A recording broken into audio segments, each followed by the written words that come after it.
everyone. It's Hannah from the library. Really miss seeing you all and hope everybody's staying safe out there. And also that you are taking some time to read during this stressful and surreal situation. Personally, when things get freaky and upsetting, my go-to is a good fantasy book.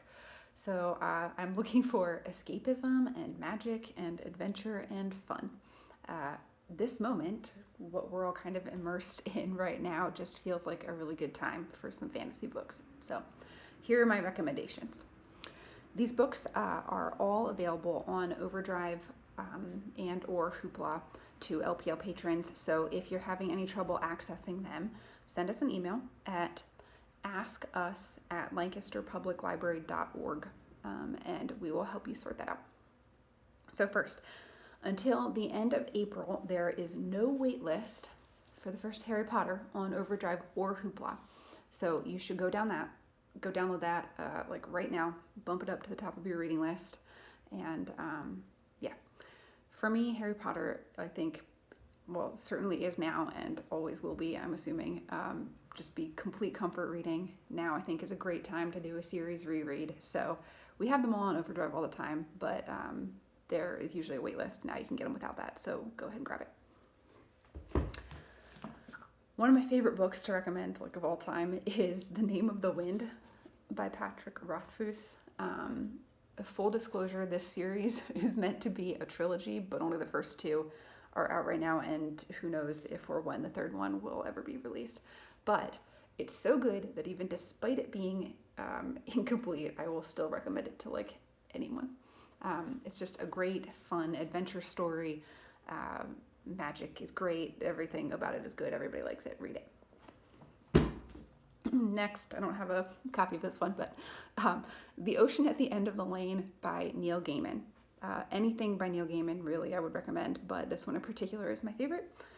It's really short. It's basically a novella, but it's super beautiful, and if you're into the audiobooks, then you should check out this one. It's narrated by Neil Gaiman himself, and he just does a fantastic job. It's like a modern fairy tale kind of a thing, and there's ancient magic and monsters and mystery, and it's just very, very good. Okay, next.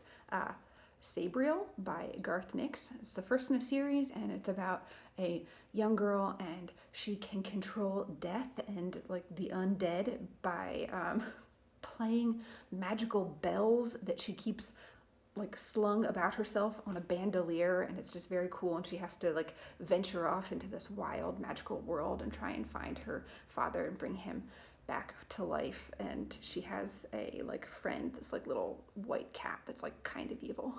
So that's a good one. If you're in for the long haul, The Wheel of Time by Robert Jordan is a 14-book series, but honestly it is like everything that I could ever want out of fantasy. It's those kind of books that have like a witchy lady with a staff riding a horse, and they're like illuminated by the moon. Like that's the kind of book that this is. There is cool magic and prophecies and really exciting battles and just like so many adventures. It's a lot of fun, and it's huge long, and it will keep you very occupied. Oh boy, okay. Other than that, obviously read Lord of the Rings if you haven't read it yet. Now is your time. Just go read it. It's better than the movie, honestly. Holly Black's The Cruel Prince. This is the first in a series that I've read a couple times now, and I really like it. It's about just these like super beautiful and menacing fairies. Philip Pullman, His Dark Materials, the first one, The Golden Compass. It's just like a classic. Everybody should read it. He also has two new ones that have just come out. The first one of the new series is The Book of Dust, and they're like kind of like a prequel series that have been very good. So you should read all of those. The City of Brass. It's like an alternate reality 18th century Egypt, and there are genies and con artists and magic, and it's very good. Also, The Last Wish. This is like the first in the Witcher series. Just read it. There you go. Those are my recommendations. Some books to help you pass the time and pretend that you are living in another reality for a little while. There you go. Stay safe. Looking forward to whenever we reopen. and seeing everyone again. Bye.